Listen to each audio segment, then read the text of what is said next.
There is an emotion that has cost investors more money than any bear market, any recession, any financial crisis in history. It is not fear. It is not greed. It is urgency. The feeling that you need to act right now, before the window closes, before it's too late, before everyone else figures it out and you're left behind. That feeling is the single most expensive emotion in personal finance, and almost nobody talks about it. The Stoics had a word for this kind of thinking. They called it perturbatio, a disturbance of the mind that clouds judgment and drives irrational action. Marcus Aurelius wrote about it often, not in the context of money. He was an emperor, not a financial advisor, but in the context of decisions. He observed that almost every bad decision he witnessed, whether in battle, in politics, or in personal conduct, was made by someone who believed they were out of time. The urgency wasn't real. The pressure was manufactured by circumstances, by other people, by their own anxious minds. 2,000 years later, nothing has changed. Think about the last time you felt financial urgency. Maybe it was a stock that was moving fast and you felt like you had to get in before it ran away from you. Maybe it was a real estate deal that the agent told you had 3 other offers. Maybe it was a business opportunity that was only available for the next 48 hours. Here's what I want you to notice. In every one of those scenarios, the urgency was communicated to you by someone who benefited from your rapid decision-making.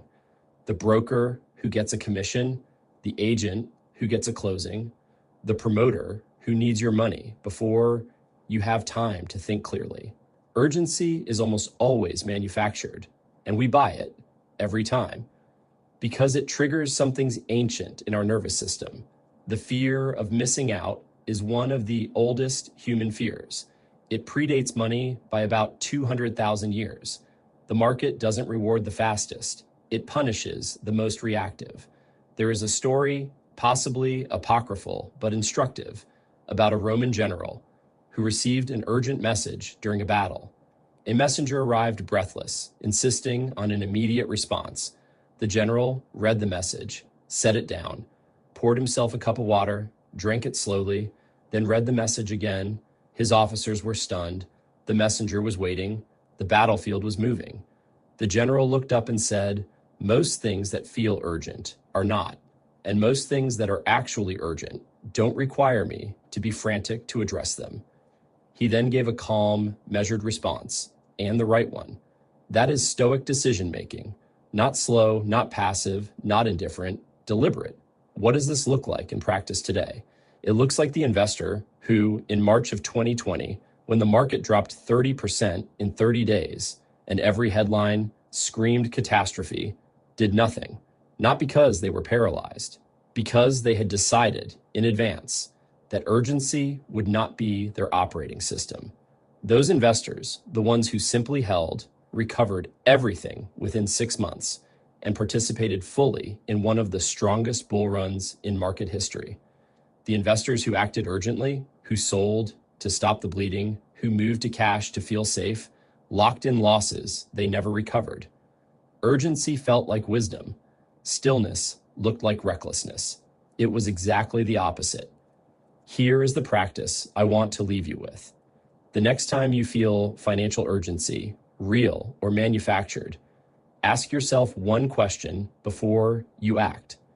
Is this urgent because the facts demand it, or because my emotions are demanding it? Urgency is a feeling. It is almost never a fact. Facts are patient. Good opportunities don't evaporate in 48 hours. Sound decisions don't require breathless execution.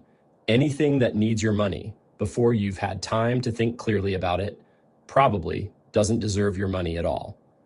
Marcus Aurelius wrote in his private journal, a document he never intended anyone to read, the following: "You have power over your mind, not outside events. Realize this, and you will find strength."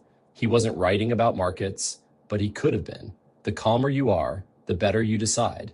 The better you decide, the better your outcomes compound over time, not just financially, in everything. That is what this channel is about. Not tips, not predictions, not the next big thing. the slow, deliberate accumulation of better judgment. I'll see you in the next one.